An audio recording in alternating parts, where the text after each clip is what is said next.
The views and opinions expressed at the visa section are solely those of the hosts and guests and do not necessarily represent the official views or positions of the company. All content provided by the hosts and guests reflects their personal opinions and is not intended to malign any religion, ethnic group, club, organization, company, individual, or anyone or anything.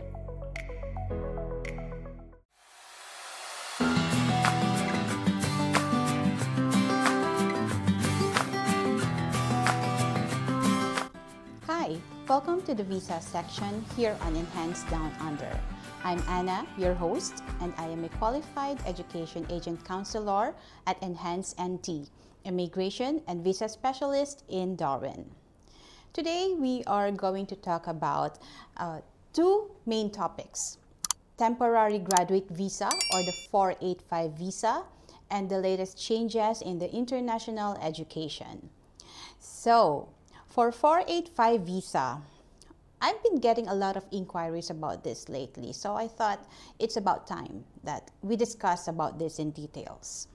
And again, let me reiterate that prior to this, I have consulted my migration agent, Carol, about the 485 visa, so at least I will be guided accordingly. All right, so let's begin. What is 485 visa? So, if you have finished your studies in Australia and you want to stay to work, then 485 visa is for you. Okay. So there are some people that are asking me, is everyone eligible? Not really. Okay, so we will talk about this in details. What exactly is a 485 visa and why it matters more than ever? Okay, per the description of the Department of Home Affairs website, a temporary visa, it allows international students to live, study, and work after they finished their studies in Australia. So think of a 485 visa as your transition visa. It's one that gives you time to work in Australia after you finish your studies. So it buys you time to work for sponsors or employers or find an employer or think about your migration pathway. Because once granted, temporary graduate visa gives you a minimum of 18 months to work in Australia. So some of my clients, they use while on 485 visa, they are already looking for sponsors or are already working for their prospective sponsors. While others, they are working on their skills assessment for their state nomination visa. So it's a very good visa, and it's just one time. It's something that you cannot have again, okay? There are main survival guide that you have to think or that you have to remember before applying for it. Some, they chose to DIY or do it yourself. Some, they chose to have a professional do it for them. I won't recommend DIY always because you may tell yourself that it's just an administrative matter, I can do it. But it's always best that you are guided by a professional, especially, 485 is like your ticket to permanent residency. If you have that in mind, you want to stay in Australia and become a permanent resident in future, it's something that you really have to invest on. Okay? So, who are eligible for 485 visa? One of the biggest eligibility rules for the 485 visa is the Australian study requirement. You have to complete at least 2 academic years or 92 CRICUS weeks of study in Australia on a valid Australian student visa. Okay, so 2 academic years, that's the minimum, non-negotiable for instances that, those students who have won their appeal at the tribunal and was granted a student visa to be able to finish or continue their program, and they were only able to hold their 500 visa for a minimum of 1 year. Sadly, they won't be eligible for 485, even if they have completed the program. So, main requirement, you have to finish, or you have finished your 2-year academic course or program. And it should be CRECOS registered, okay? There are 2 main types of 485 visa, one for the diploma and one for the higher degree. Diploma or the VET, or vocational education courses, like, cookery, and then the diploma courses. Once you have finished that, you will be given about a minimum of 18 months. So you have 18 months to make your move. So if you have studied your degree for like 2 years, let's say for those who have finished their Certificate 3 cookery and then transitioned to kitchen management and then finished their diploma, they will be eligible for 485 visa. Okay? And then the next one is the higher education. The higher education, it gives students a minimum of, I believe, 2 years. So I have this client, Keiru. Hi, Keiru. Keiru was also our podcast guest sometime in January. So Keiru, he finished his nursing degree, and then he transitioned to 485. And while doing his 485, he's already working on his skills assessment and state nomination. Very good, Keiru. Very good. Very good decision. So, use the time to plan for your future. That's the key. Although some may say that it's going to be very costly, that's how it is. You are investing on your future. Always think about that. So, there is a third stream about it, but I'm not going to discuss this in detail. It's the second post-higher education work stream. It's not very common. I believe this is for the temporary graduates who are able to apply again for a 485 visa because they live in a regional area. So we're not going to discuss that in details because mainly there are just the 2. 485 for those who have finished VET courses or VET programs, and then the 485 for post-higher degree education stream. All right. So, how long is the processing? From experience, it takes no less than 2 months. Once you lodge it, for you to receive the decision, it takes less than 2 months. Not bad. It's not a very long waiting time. But before you proceed with that, you have to know what are the requirements, what are the main requirements. Some may say that it's very simple, it's straightforward. Yeah, you may think so. But there are others who failed, who got refused because of one simple mistake. Okay? I'll discuss that in details later. So what are the requirements? 1, you have to apply within the 6 months of finishing your course. Beyond that, you will no longer be eligible. Okay? So remember that. Once you finish your program, apply for a 485 within 6 months. You have to be under 35 years old. And your English test should be valid, should be taken in less than 12 months. Okay? You have to, it's 2025 now. You have your valid English test because it was less than 2 years. That will no longer be considered. You have to retake. Okay? So, and the 4th requirement, AFP certificate, Australian Federal Police certificate. Okay, so remember, I am going to reiterate this. Not a state or territory check. It should be an AFP certificate. I'm going to give you an example why it matters so much. I have a client who came to me.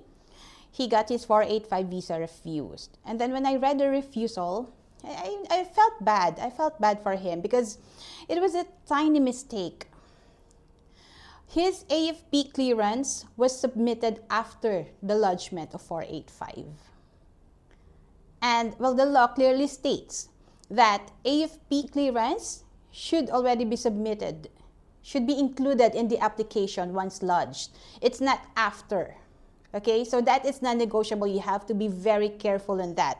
Provide the case officer with your AFP clearance, not just a state or territory check. Okay, and it should be upon lodgement, not after you lodge the visa. Otherwise, you will risk of having your application refused. And that's just going to be a lot of ways. Anyway, it's not cheap. It's like at least 2,000 something. You know, the fee for the 485 visa. You wouldn't want that. And sometimes the amount of cost is not really, it's not the main issue here. But having a refusal record in your immigration history is not very good, right?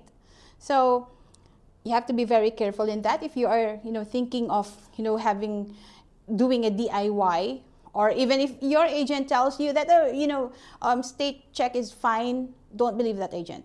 Insist to submit an AFP clearance. Okay? That's just, a quick tip from me. Okay. So while you are on your 485 visa, you can start working. I suggest that, make the most out of it. Find a good employer. And once you are already on board, work hard, work smartly. Because that employer may be able to sponsor you for a further visa, for a permanent visa. I have clients who are already doing their skills assessment. Those who have graduated kitchen management and diploma for hospitality, they're starting to work on their skills assessment under TRA. Very smart move, because skills assessment under TRA, it takes about a year for their job ready program, JRP. You have to visit the TRA website for complete information about that. So again, 485 visa, it buys you time. All right? You are allowed to live and study and work in Australia after you finished your studies. You can bring your family, yes. Yes, of course. And of course, it's unlimited work rights. It's a very good visa. It's your ticket. It's your ticket to permanent residency. If you are aiming for that, of course, why would you apply for 485 if not, right? So again, even before finishing your study, you have to be very smart in, mapping your future in Australia. Find a good agent to assist you on this one, because I suggest that, go to the same agent that processes your 485, and then eventually that agent would be able to help you on your skills assessment. Unless, of course, you're not satisfied with the services that you are getting from your agent, then yeah, you look for a good one. But, just a wise move. Have one agent to process all those for you. Your 485 visa, and then while under 485 you're doing your skills assessment, and then after that, if you are sponsored for a further visa, 485 could be your ticket for a 482 or 494 visa, skilled visa. Or if not, you're waiting for your eligibility for 190 or state nomination visa, skilled individual migration. Because for skilled individual migration, as advised by our RMA, a skills assessment is required. And skills assessment process, it takes time. Whether it's vet assess or whoever the assessing body is, it takes a while. With TRA, for those studying cookery or who are aiming to become chef or cook, if they enroll to the job ready program, it's about a year. With vet assess, with their website before, some could take 19 weeks. But you have an option actually to expedite the process. But there's an additional fee for that. But again, 485, it buys you time. While on 485, you're doing your skills assessment, and at the same time, you are working, you are earning, you are saving up money for future expenses, okay, relating to your migration pathway. All right, let's move on. Okay, there are big changes in international education again. And it happened just this August. When you say big, it's really big. Okay, let's talk about two main events, okay? Two main changes in international education. First, the NPL is back. The capping, the minimum or the number of students allowed to come in Australia, they have increased that. And then two main changes in English level tests. It's both mainly in PTE. Okay, so number one, let's start. NPL or National Planning Level is back. I think the Albanese government is having a change of heart. They're trying to, be more lenient now, because before the cap was put on strictly at 270,000 students only. Now they have increased it a bit. It's now 295,000. Good news, right? Whether you're hosting a special event in our function hall, holding meetings or workshops in our multi-purpose room, bringing your ideas in our shared workspace, or capturing memories in our professional photo studio, we have it all in one place. We'll help turn your vision into reality. Contact us at 0410151547 for details, or visit us at Unit 5, 90 Mitchell Street, Darwin, NT. DKJ Studio, your hub for creativity and events. You can follow us on YouTube, Instagram, Facebook, and Substack. Give us a thumbs up if you find this podcast helpful. All right, so resuming to our topic, the big changes in international education. NPL is back. From 270,000, they increased it to 295,000. Some are happy, some are not. Because they say it's still discriminatory. It still favors public universities. They are still the priority. And then the rest goes to the vet schools. Some people would say, why are the public schools are always the priority? Because, mainly because it's with the integrity.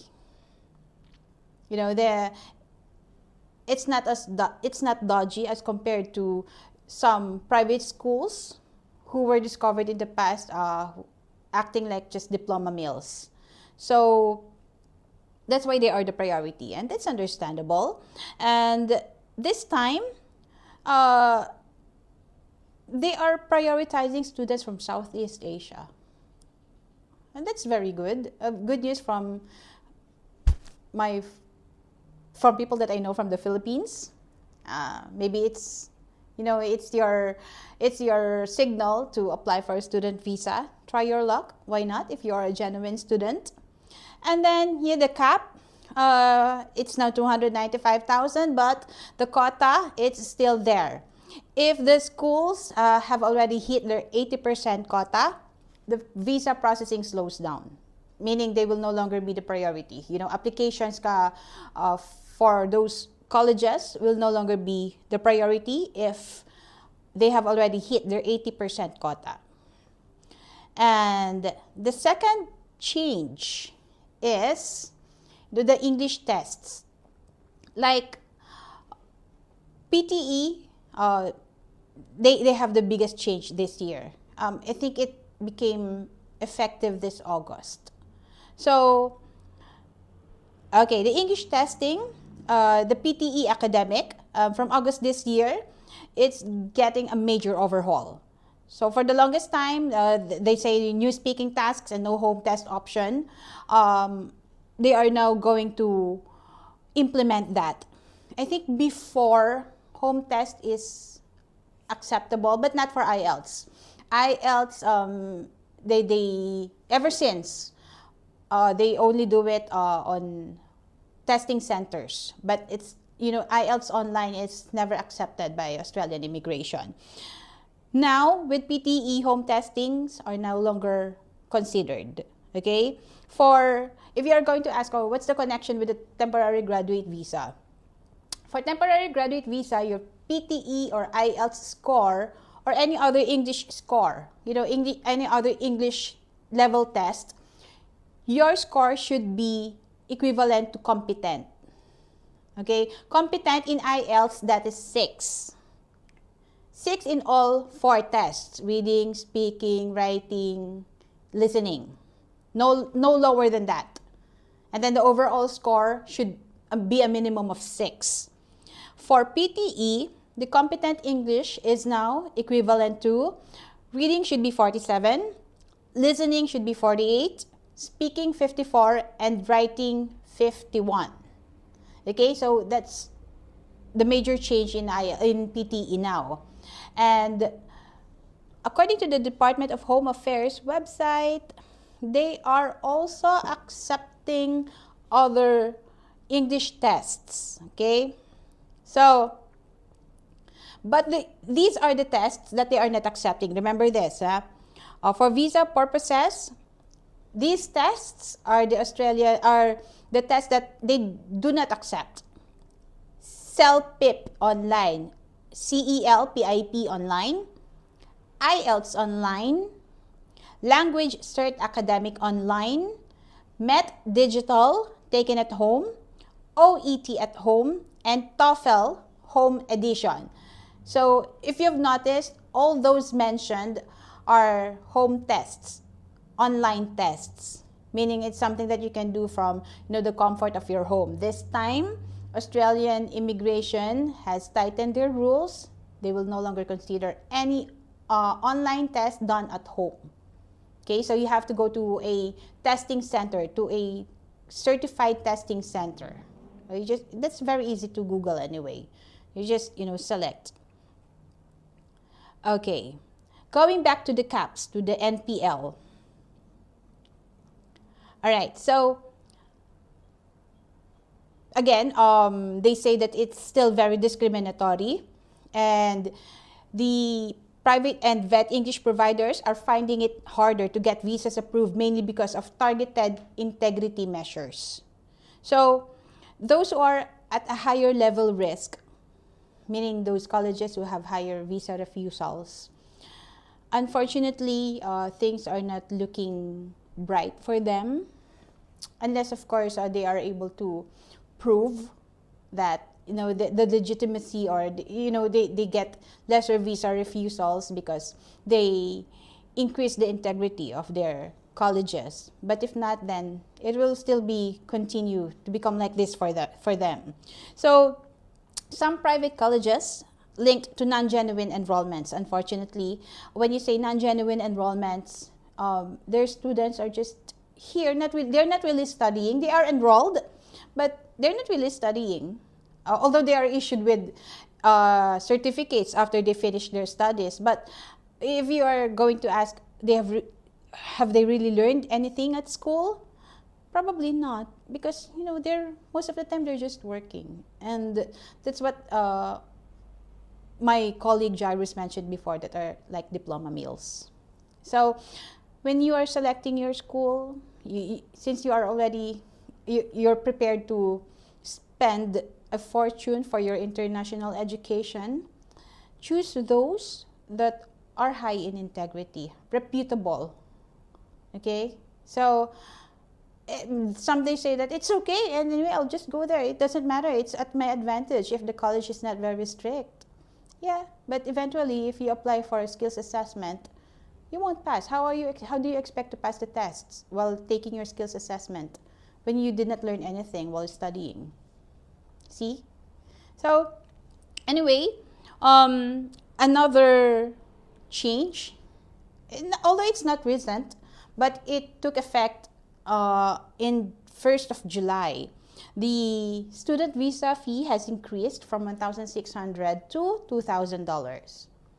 So, well, it's still not as much as we were expecting before, because some have already suggested that it increased to $2,500. At least it's not $2,500, although the increase is very significant. And I think Australian student visa fee is the highest compared to British, USA, and other Western countries. We are the highest. We have the highest visa fee.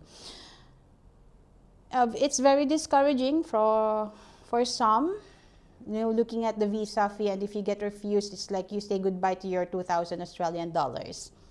And that's a lot. But again, if you are really aiming to, study abroad, especially here in Australia, then that's something that you have to take a risk. From portraits to event coverage, DKJ Photo Studio offers exceptional photography services tailored to your needs. Book your session today and experience the difference with DKJ Studio. Contact us at 0410151547 or visit us at Unit 5, 90 Mitchell Street, Darwin, NT. We are located at 590 Mitchell Street, Darwin. You can contact us at skills@enhancednt.com.au. Our phone number is 0879792352. Great news for Darwin businesses. Our podcast, The Visa Section, is now accepting sponsored ads, an ideal opportunity to showcase your brand to a highly engaged audience. Whether you run a local cafe, offer services, work in insurance, or manage an emerging brand, we can help you connect with potential customers through our episodes. Promote your business with us and amplify your reach. For inquiries, contact Tristan at 0410151547.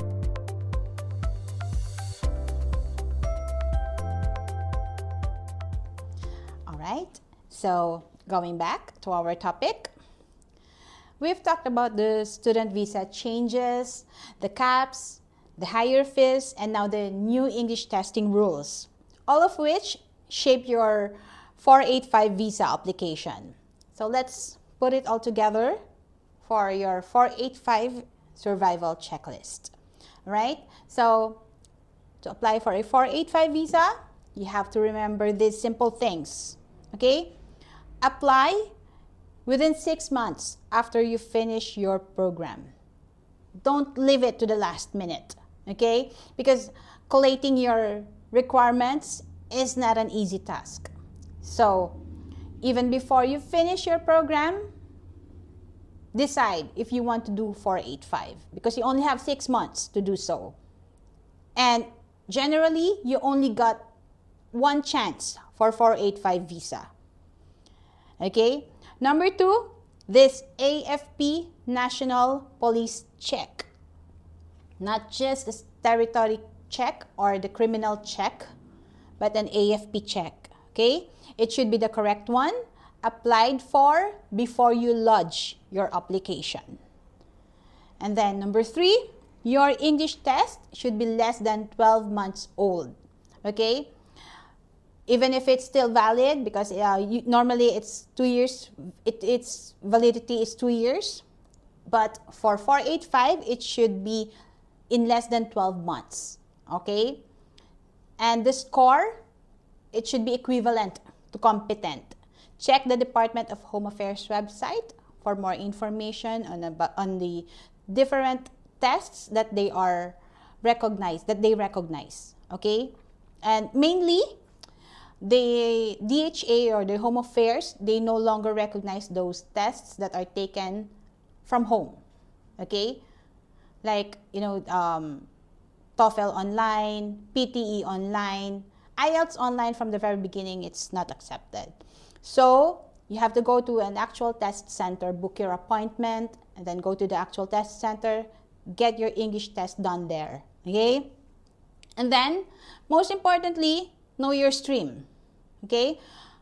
Basically, for vocational, you got 18 months. For higher education, 12 months. Okay?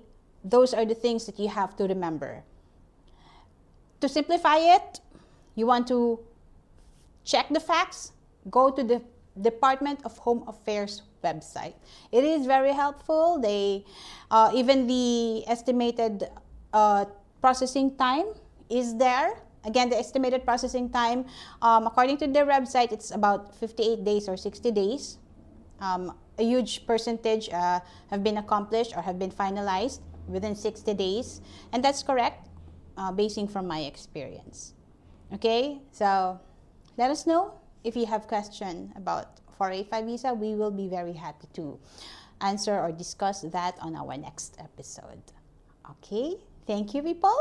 That wraps up our episode for today.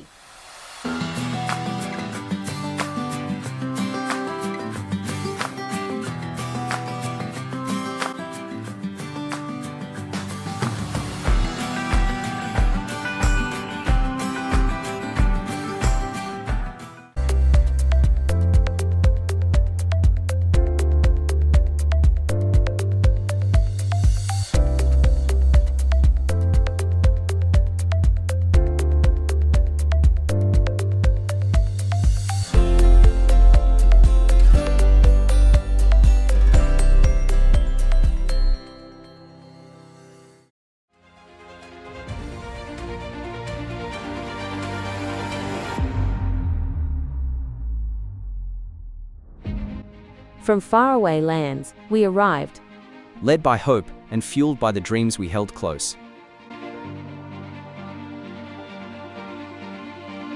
We left behind the comfort of the familiar, bringing with us more than belongings. We brought determination, faith, and the courage to start anew. Every step forward was a brave stride into the unknown, navigating change, challenges, and a different way of life. But in Darwin's welcoming arms, we discovered more than shelter. We found belonging, possibility, and the chance to rebuild. This is more than a journey, it's a transformation. A testament to strength, perseverance, and the power of believing in a brighter future. From home to Darwin.